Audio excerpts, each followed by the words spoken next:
Nashville, Tennessee, the country music capital of the world. And we're right now outside the home of the legendary Jack Clement. Now, you may never have heard of Jack, but you certainly heard of his music. You've got to kiss an angel good morning. I've been down to Mississippi. You know, Jack Clement was with me at Sun Records from the very beginning. He was an engineer, he was a record producer, a musician, a singer, a songwriter. If I had Johnny's cash and Charlie's pride, I wouldn't have a buck on my car. Drive Dottie west to Alabama, get Newton juiced at a bar. Legendary songwriter and producer, Cowboy Jack Clement.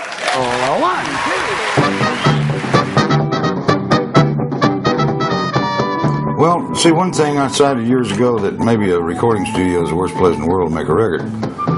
I decided I needed to create a very relaxed atmosphere. So I started recording here in the house.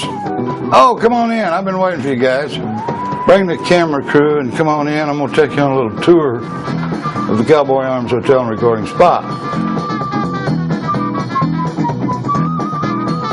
Well, my house is more like a clubhouse than it is a home. Well, I live here, and we have a lot of characters that hang around here. Some of them are four-legged. That's it. You paying attention, Eugene?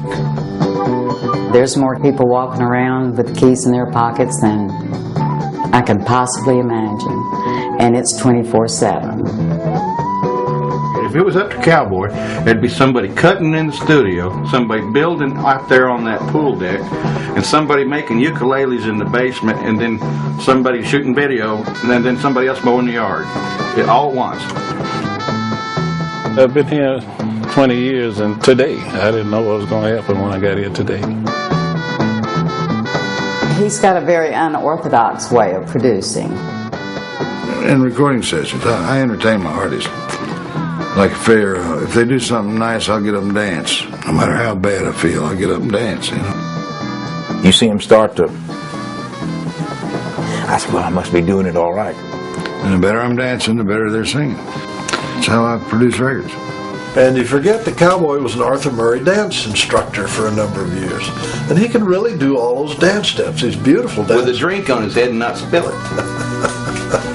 That takes several drinks inside him before he gets to that point. But it's worth it to get there to see it happen. Yeah, I reckon.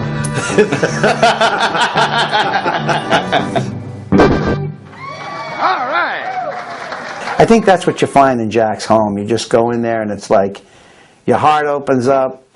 This guy greets you and you're home, you know? You're home.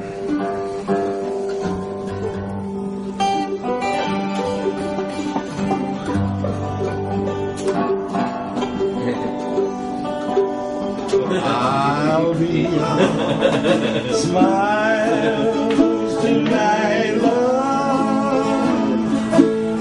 I'll be all smiles tonight.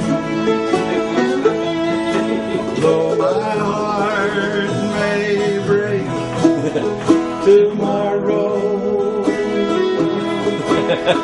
I'll be all smiles tonight.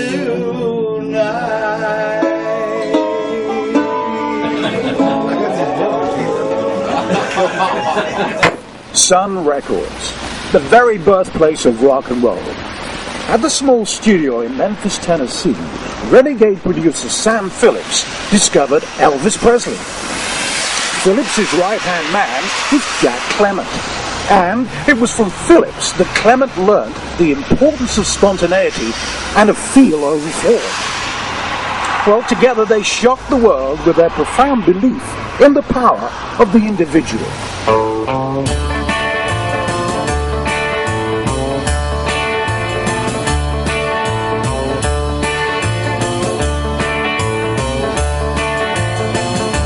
I worked for Sam Phillips for about 3 years, close to 3 years before he fired me. And it was a great experience, probably the most profound experience of my life.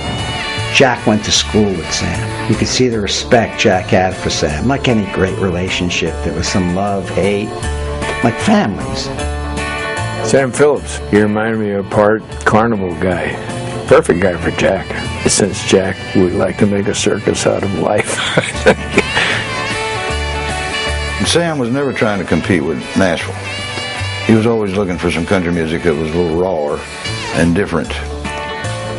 I think that's the difference. It's a slickness factor. And there's a difference between being smooth and being slick. Since I was an Arthur Murray dance instructor, before I was a rock and roll producer, I was pretty smooth, you know.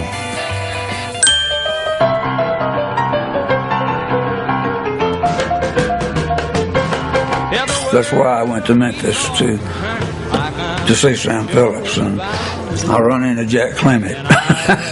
When Jerry Lee Lewis came in to audition, he was singing George Jones songs. He wasn't singing rock and roll. But I had to tell him that country music's not happening right now. You need to learn some rock and roll.